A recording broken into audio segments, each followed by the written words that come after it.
guys, welcome back to my channel. It's Maria, aka Goddess Woo, aka your local hood witch. Today we're going to be discussing a topic that is important for everyone, and we're going to be discussing about why it's important, what it does for us as individuals, and we're also going to get some tips today on how to practice and put these new techniques into our life and everyday routine. So stay with me. So today we're going to be talking about self-love. Now, self-love pertains to everybody. Everyone needs self-love in their life in order to maintain a certain quality of our life.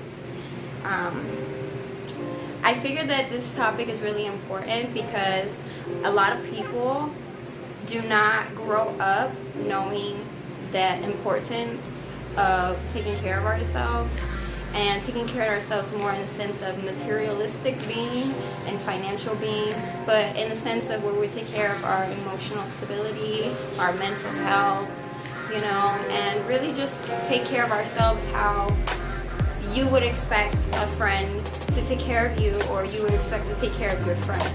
So this is why this topic is really important, and I feel like it needs to be brought to attention.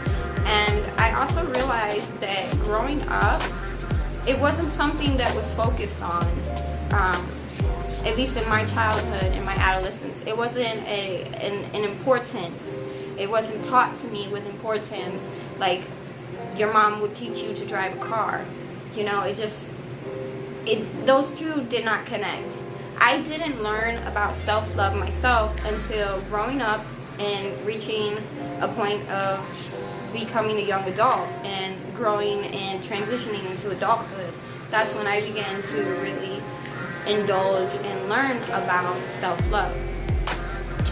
But self-love is basically the idea that you are accepting yourself for all that you are as a human being.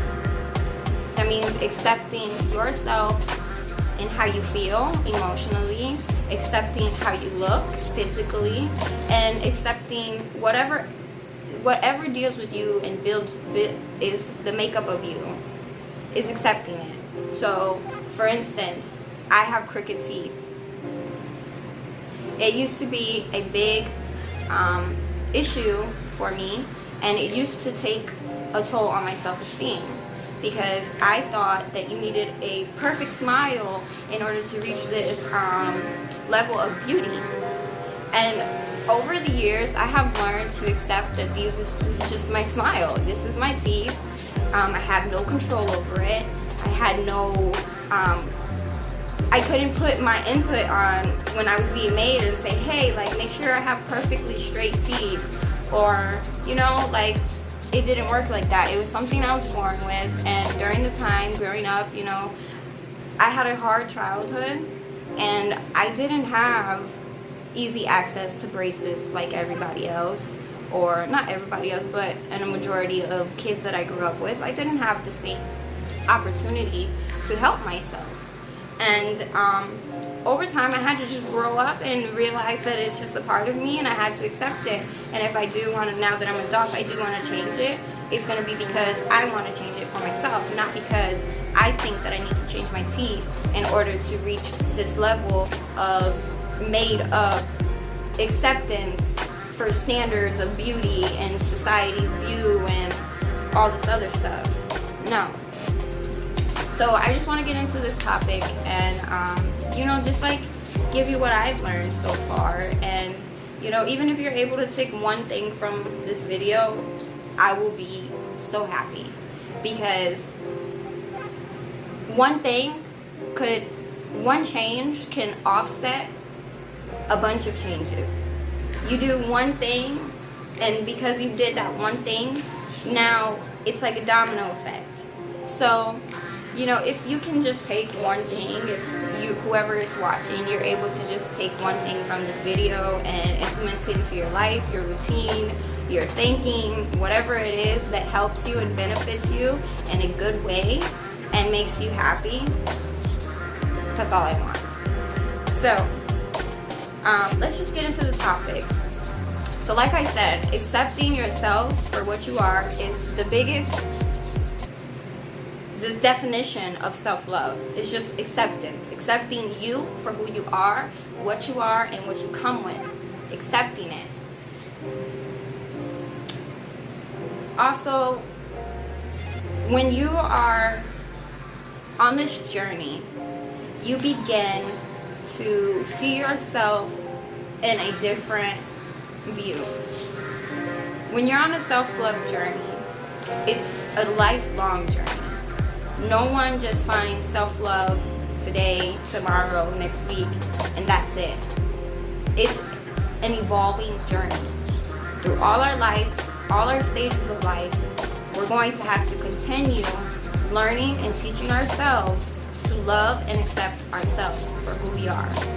Because during life, we face many different situations and hardships and obstacles and trials and tribulations in our life. And these incidents in our life can either make you or break you. And if, for instance, you are broken down, you have to build yourself back up. No matter how far you go on this journey, you're gonna find times in your life where it's just too hard. But the good thing about it is, since you are constantly learning, you can constantly apply what you learn as you're going through. And you will begin to see what works for you and what doesn't, what works better, what doesn't. And you can kind of, like, for instance, what self-love means to you when you're 20 is going to have a whole different meaning when you're 40. What you do for your self-love in your 20s is going to be completely different than what you do for yourself when you're 40. This is an evolving journey. It's an evolving journey. And it's a lifelong journey. So, starting it as early as you can benefit you. Because many times we are going through obstacles in our life, like I said, and there comes to a point where you're in your 30s, 35, and you're like, wow, I'm having a midlife crisis. And if you don't handle that correctly, a lot of things can come from that, good and bad. So, to get in on self-love is you accepting yourself and doing things that make it easier for you to accept yourself. So, when you practice self-love, you are holding yourself in a higher light. You are viewing yourself with a fresh pair of eyes. Now, when I mean that, I mean fresh pair. You're no longer your critic. You know, that's a big thing, is you're your biggest critic. And when you're attempting self-love and you're attempting to look at yourself in a fresh light, in a new light with fresh eyes, you cannot look at yourself to criticize yourself, but to uplift yourself. And when you practice these things, these techniques, you hold yourself in a higher degree than you once used to. Now, a lot of things that you may have done before, like drinking too much, not taking care of your skin, not drinking water, unhealthy foods, hanging with the wrong people. When you begin to hold yourself in a higher light and really start thinking about you and doing things for you and the nourishment of yourself, these things that you once used to do and indulge in will no longer be fitting for the new you. Because once you began to appreciate yourself, it's harder for you to destroy yourself. And not destroy yourself in the sense where you go broke and you become a drug addict or something like that. I'm not meaning it in that way.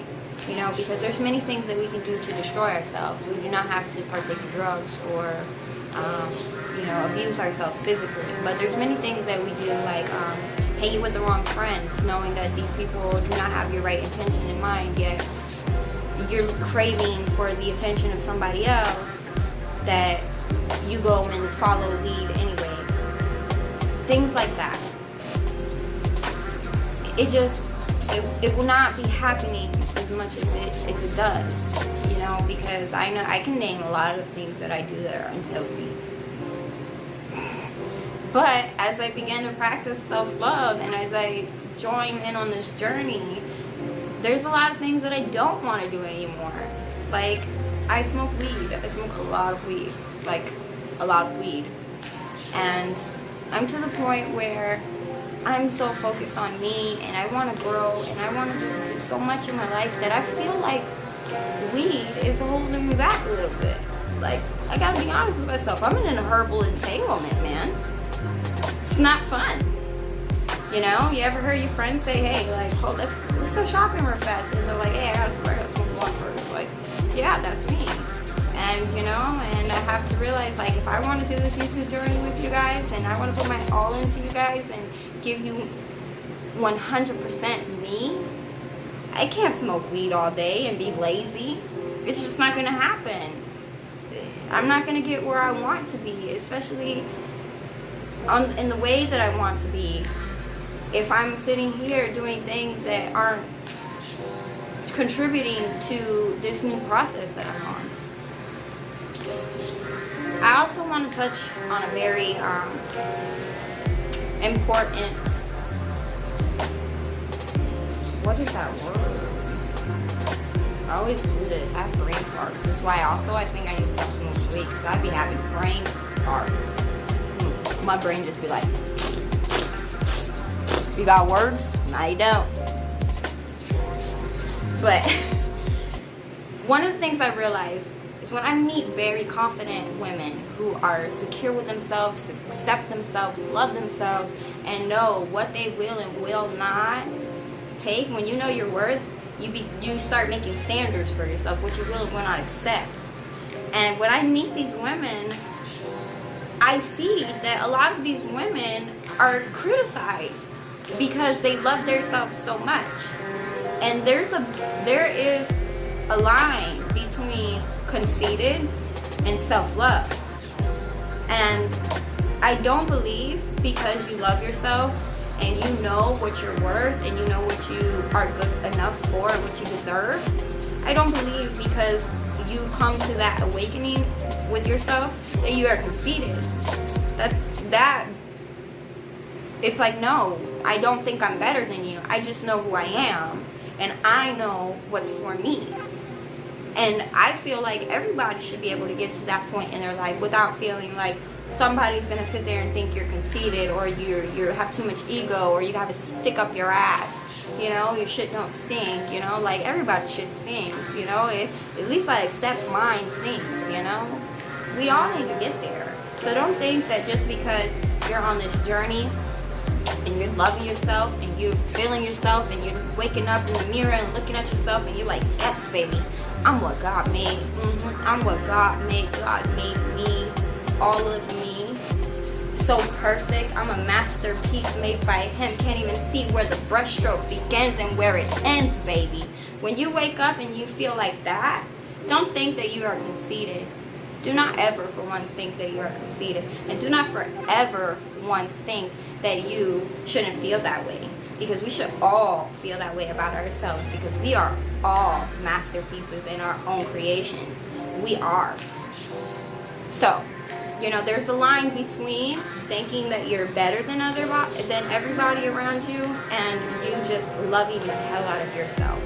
And there's nothing wrong with loving the hell out of yourself. Self-love is also, it does not pertain to things that are materialistic. Now, self-love can be like you gifting yourself, treat yourself, you know, treat yourself nice, hopefully nice, you know, nice things like that. Like, you know what, I've been working so freaking hard, I've been such a good mom, I'm gonna go buy this purse because I deserve it, okay? You do that, make yourself happy. But don't think that you need to buy things that are materialistic in order to be happy. Because then we get confused. Are we happy because we're happy with ourselves as a whole? Or are we happy because we bought this and for this little bit of time, it's making me happy? Now, there's an issue when you confuse self-love and materialistic qualities.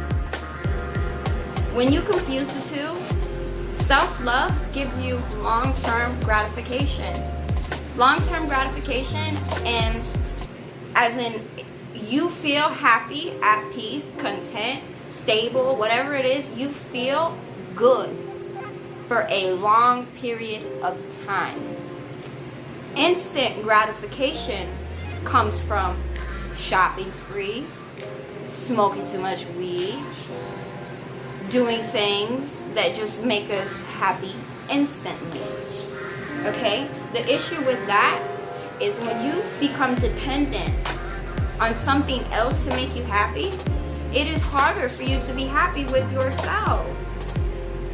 It's not good. It's very damaging, not only to you as an individual, but to your insides, your body. Our body produces a chemical to make us happy, okay? And when you are constantly secreting, like squeezing this little cells in there that are making these chemicals, I don't know the scientific stuff, okay? I'm still in college, still learning. I failed biology 3 times, okay? I don't know how to do this stuff. I don't know what it's called. But I know it's a chemical that makes you happy. Anyway, but when you have this chemical in your brain and you're constantly like messing with it and it's making you like giving you little spurts of happiness, your body becomes dependent. So now you're sitting here and you feel addicted. You feel this urge to do this again. And you know, like when you go shopping, you know, Fashion Nova, ooh, she's having a sale. Like, ooh, I just got all these clothes. I just ordered them, whatever it is. They're going to come in the mail. I'm so happy. You get them, you have them, you're happy. And then you're not happy no more because you got them. They're yours. Where's the excitement? Especially when you wore them and stuff. Now it's not exciting anymore. Now you gotta go do some more shopping and be happy and have that feeling like, oh, like let me wait on some more clothes. Like, girl, they coming. No, it's very damaging because it comes to a point where you want it so much, it becomes addictive, and then it becomes harder for you to get these feelings, and eventually, like, shopping doesn't make you happy no more, and then you don't know what makes you happy. So, you know, like, instant gratification is good to an extent. But we're going to get into some tips now. I'll put them here. We're getting into some tips and on how to practice self-love. Give you some techniques that you can use during your day. Maybe you can wake up in the morning and try one and just see for yourself how you feel, how different you feel, what your outlook is, what your perspective on it, how do you feel about doing that, did it make you happy, you know, just let me know, like, come to the comments, let me know, like, if any of these, if you try any of them and they work for you, or you just feel a sense of, like, hope, like, oh, like, you know what, I think I tried this one, and you know what, it made me feel a little bit different, I didn't really notice nothing, but I'm gonna keep it up. So, we're getting into the tips. The first tip that I want to talk about today is journaling. I know it's hard for people to journal. You know, we're all so busy and we have so many things going on in our lives. Some of us are mothers, some of us are fathers, some of us are, you know, full-time workers right now, you know, and if you are, I want to just tell you thank you so much, because I know that it's scary out right now with COVID going on in this pandemic, and I know that you are taking a big risk out here, providing for your families and also helping other people if you're an essential worker. You know, at the end of the day, when you're working, you're helping somebody.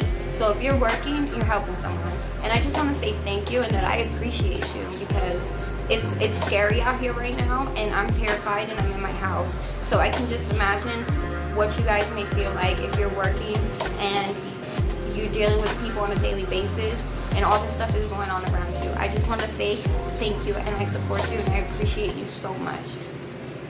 But back to the tips. Okay, so journaling.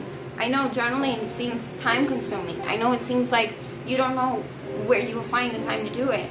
but it's not as big as it seems right now. You know, I'm not saying like you have to write a whole page or something, but get a journal, go to Dollar Tree, buy one for $1, even if it's ugly. Who cares, you know?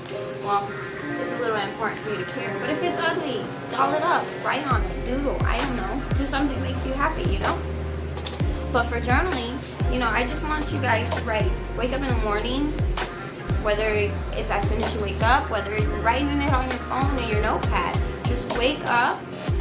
When you have the time, write 3 things that you love about yourself, okay? 3 things that you love about you.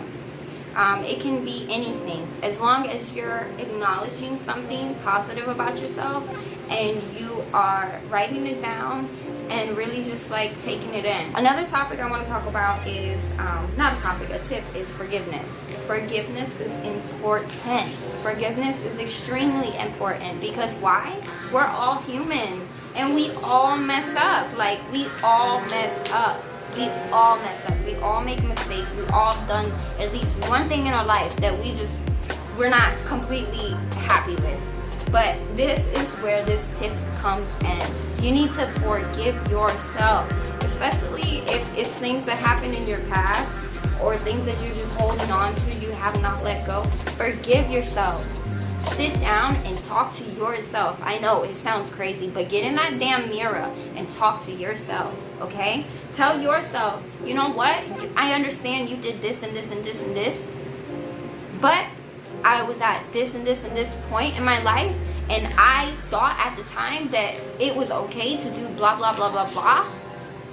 And I know now from my growth that it was wrong of me, or it shouldn't have happened, or I shouldn't have done that, whatever the case may be. And you let it go. Because when you hold on to things, they hold you back. You hear that? When you hold on to things, they hold you back. I say that because as we're going through life, we're all going through things. We're all absorbing things. We're like sponges. From the moment we're born, we're like sponges, absorbing what our parents are teaching us, absorbing the environment around us, absorbing the qualities around us. All these things, we're just absorbing them, okay? All our life, we are absorbing things that either benefit or damage us.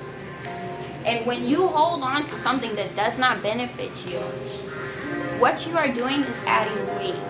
And when you get weight, you get slouchy, right? Things get heavy.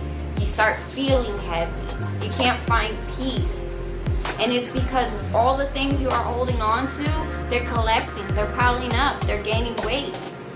And eventually it's so heavy, you don't know how you can move forward. So when you forgive yourself, you're letting yourself go. Forgiveness is never for the other person. It is never for the other person. Forgiveness is for you. For you to forgive yourself in that moment and to let it go. Identifying and addressing patterns in your life. Okay? This is a very big tip, because when you're able to make something known to you, it's like when you go to the doctor. You know you don't feel good. And when you go to the doctor and the doctor tells you, oh, okay, you have this. They give you a name. They give you symptoms. They give you side effects. They give you treatment. They give you all these things for what you have. When you're able to identify something, then you are able to work on it. Another important tip is to give yourself a loving touch. And I know this may sound weird, but sometimes you need a hug. And sometimes there's no one to give you one. And as weird and awkward as it may be, you can give yourself that love that you need. So by giving yourself a loving touch, you can kiss yourself in the mirror.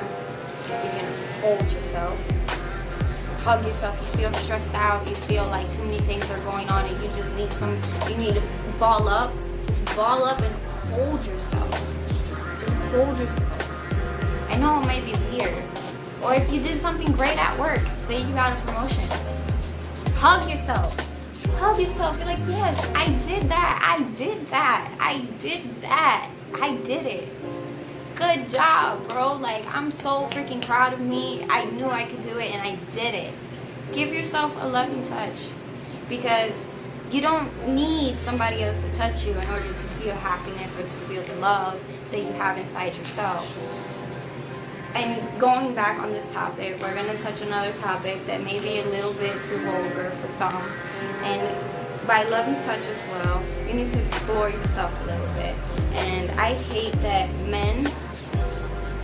I don't hate men, but I hate the idea of men in masturbation being so normal and women in masturbation not. See, women in masturbation is such a topic that's just not touched on at all. But yet, men in masturbation can be seen in examples and exemplified in many movies, books, shows, and it's very sad because it has a lot to do with self-love and what it's about. Now, self-love is learning yourself and loving yourself. And if you don't feel comfortable to touch yourself like that or explore in that type of way, I totally understand. But do not shun the idea or shut it down, because at one point in your life as a woman you will experience masturbation and it will happen. But I'm just so sad that it was never talked about to me. It was never brought into topic. It just was never addressed, and it's something that's very important when you're on a journey with yourself, because nobody can love you like you. And how would you even know to show a person how to love you the way you want to be loved if you don't know for yourself? So I just want to close this video out today and say that I love you guys, and I'm so thankful for your support. I know my video is a little everywhere. Like I said, I get to rambling, I talk passionately, and I just wanted to touch on these topics, these little few, to just bring awareness to you guys, give you something to try, and give you something to think about and talk about. And if you try any of these little tips, like writing in a journal, or forgiving yourself today or tomorrow, or if you find that today you recognize the pattern, let me know. Like, you don't have to give me the details if you don't feel comfortable, but just let me know. I would love to know that at least something was taken from this video. And I just love you guys so much, and I'm so appreciative for all your love and support, and I can't wait to see you guys again.